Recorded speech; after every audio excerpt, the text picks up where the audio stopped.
Hey, everybody. I want to talk today about how Trump is fast tracking the refugee applications for white South Africans to come into America. I guess his administration held a ceremony yesterday when the first of them arrived at the airport. And of course, this is in the context of Trump's brutal policies around mass deportations of migrants and his suspension of the refugee process for thousands of people who don't happen to be white South Africans. So you probably heard me say all that and you thought, did Pat just say what I thought he said? If you haven't heard about this story already. So yeah, I did. And I'll say it again because I know that at first blush, it sounds like the plot of a South Park episode or something like that. But Donald Trump is prioritizing and expediting the process for white refugees from South Africa to come to the United States, while at the same time halting for the past few months the process for refugees from pretty much everywhere else. So, I mean, that's terrible, obviously, but it's also ludicrous. It's so on the nose. If he was trying to act like a racist, he couldn't be any more stereotypical. It's pretty clear that he's just going to keep doing this sort of thing to yank our chain, kind of for as long as he's president. It's like he wakes up every day, I think, and while he's having his breakfast, he asks the minions kind of gathered around his bed, like, hey, guys, what can I do today that'll infuriate anyone with a functioning moral conscience and the capacity for abstract thought? I feel like stirring things up. And then like Stephen Miller leans over and says, hey, boss, I've got an idea, but it's sort of racist. And Trump says, Stephen, you had me at hey, boss, except in this case, I think it was Elon Musk playing the role of Igor, because Elon's been on this conspiracy theory about the genocide against white South African farmers for a while now. And that's the foundation for why Trump is favoring these white refugees from South Africa. The argument they're making is that South Africa is incredibly violent and that a large amount of that violence is directed at white people, especially white farmers. And because of the long history of white ownership of property in South Africa, about 70% of farmland is still owned by white people who make up only 9% of the population. So the government's been instituting policies that are trying to shift the ownership away from that imbalance. And obviously that's going to be a super controversial thing. So I did a little bit of reading about it today because I am not an expert on any of this. And it sounds like to me from studying it that this is one of those situations that Trump finds useful where his statements have a grain of truth, but that grain of truth is being stretched well beyond what's merited by the facts. From my reading, it looks like South Africa is a very violent country, possibly one of the top 5 countries for violent crime. But it's not true to say that more of the violence is directed toward white people. Statistically, it's not even close to true. But it's true that some white farmers are killed every year, and I don't want to minimize that at all. The core of my argument here isn't going to be that we shouldn't allow white farmers from South Africa to come here as refugees. I don't know, but that's not what I'm saying. My argument is that whatever they're experiencing in South Africa pales in comparison to what's going to happen to the 9,000 or so Afghan refugees, for instance, who Trump removed their protected status. And so now they're at risk of being sent back to Afghanistan, where they'll almost certainly be killed. So this is one of the reasons that I find it so offensive when Trump's defenders just sort of mindlessly spout phrases at me like, he's not against immigration, just illegal immigration. No, he's shutting down refugees, and he's done this for years, and he's weaponized refugees for his entire political career. Refugees, not illegal immigrants or anything like that. I wrote about this in one of my books, how offended I was when he flew into my hometown, Mankato, Minnesota, in the 2020 campaign, and he tried to stir up the crowd with these like strong anti-refugee screeds because he knew that we had tension in some small towns in Minnesota because of our large population of Somali refugees. And the Somali refugees and the Hmong refugees in the Twin Cities and in Minnesota are one of the great things about our state. But he decided now to allow one group of refugees into the country, white South Africans. And I mean, we can see what's going on here. So Trump's Deputy Secretary of State, Christopher Landau, called the white refugees quality seeds when he met them at the airport yesterday. And he said that they would thrive in foreign soil. And I know this is a reference to the fact that they were farmers, but come on. I mean, anyway, so we've got to remember how we got here, I think, in the first place. I was in college in the 1980s, and I remember the protests on campus against the apartheid system in South Africa. And I think the violence and the poverty in South Africa to this day is still largely a legacy of that horrific system. Apartheid was one of those examples of an issue where it didn't matter that I called myself a conservative, which I did even in college. Apartheid was just wrong. And I remember, like, from my experience, little Stephen Van Zandt and his Artists Against Apartheid project. And I remember Bono singing about apartheid in the song Silver and Gold and how he referenced little Stephen in that song.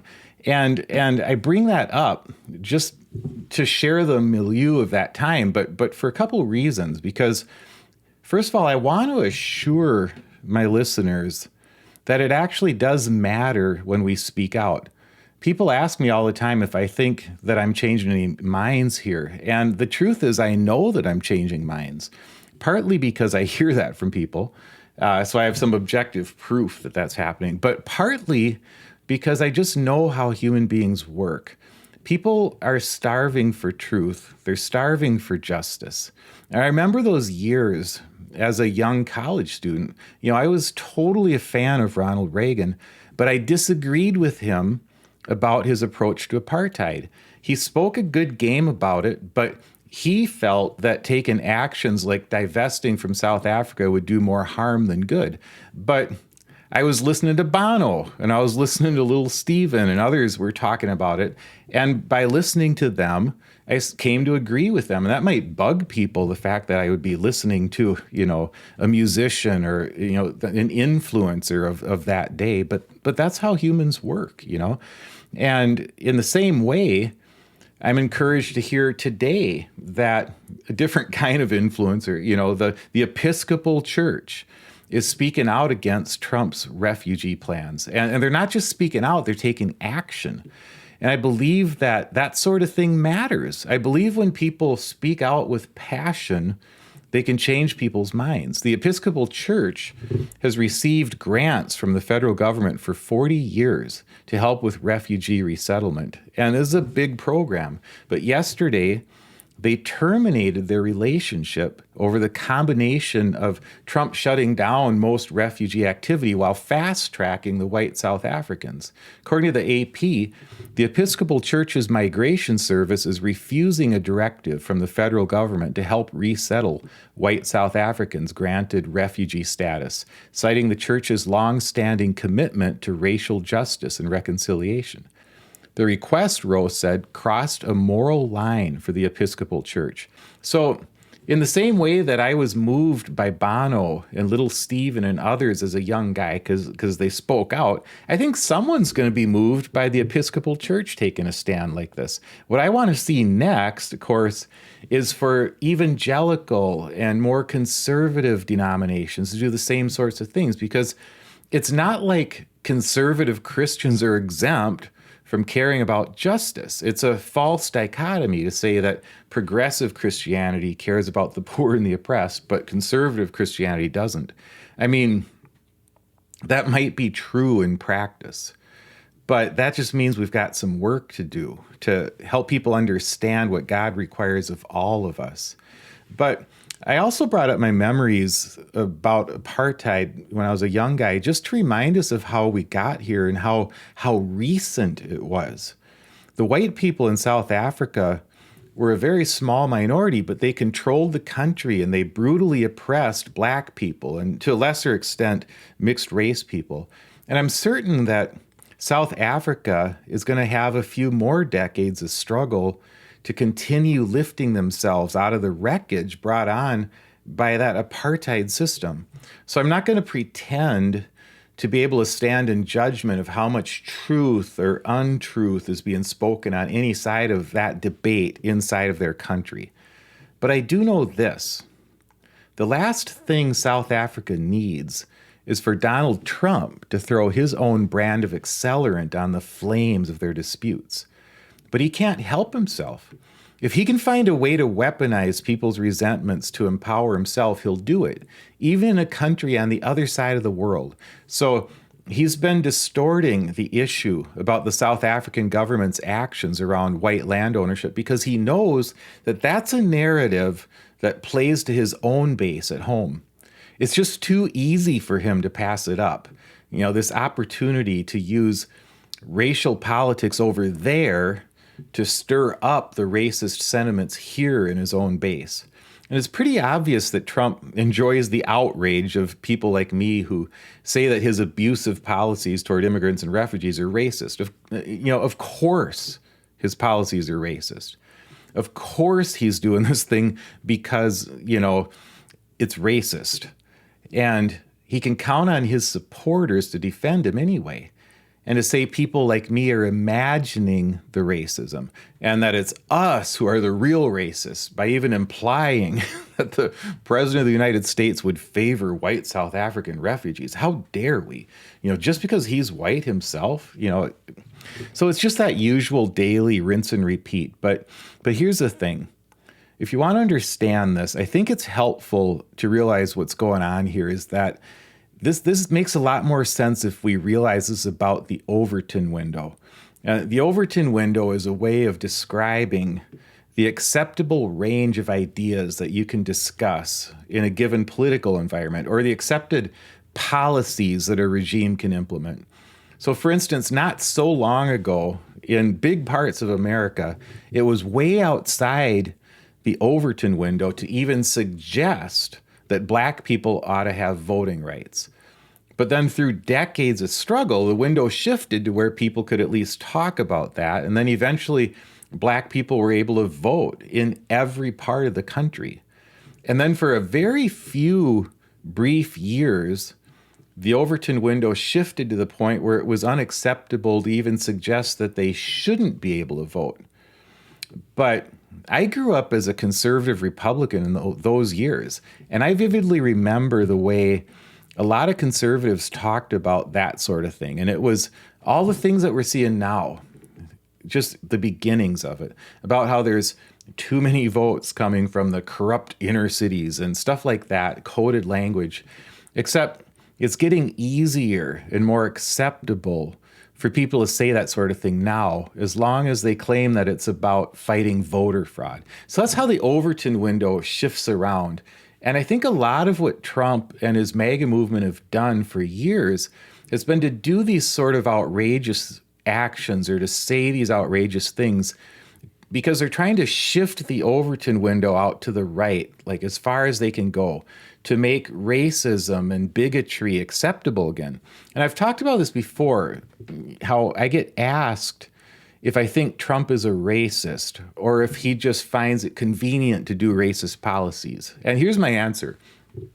And I'm going to say here that I know I'm risking being completely wrong about racism in some people's eyes, about the definition or whatever. Like I was wrong about how I described anarchy yesterday, according to some people. And it's like, I get it. I learned something. So here's my answer. If your question is, does Donald Trump have personal bigotry in his heart? I can't answer that. I've got my guesses about that, but that's not the point. My understanding of racism is that it's the choices we make. It's the policies we put in place. Bigotry may be about the heart, but racism is about what we do, and it's about the systems that we uphold. I think a person can have bigotry in their heart and not act out in a racist manner. And I think a person might not be bigoted in their heart, but the racist stuff can be beneficial to them. So I don't know what's in Donald Trump's heart. I might think I do, but I don't. And what we know about him, though, from the earliest time when he was sued by the government, for instance, for bias as a landlord, is that if acting like a racist benefits him, then he'll act that way. So his policies right now, where he's stopping refugees from coming to our country from non-white countries, but he's loudly championing the white refugees from South Africa, that's a racist policy. I mean, it's impossible to describe that policy in any other way than a racist policy.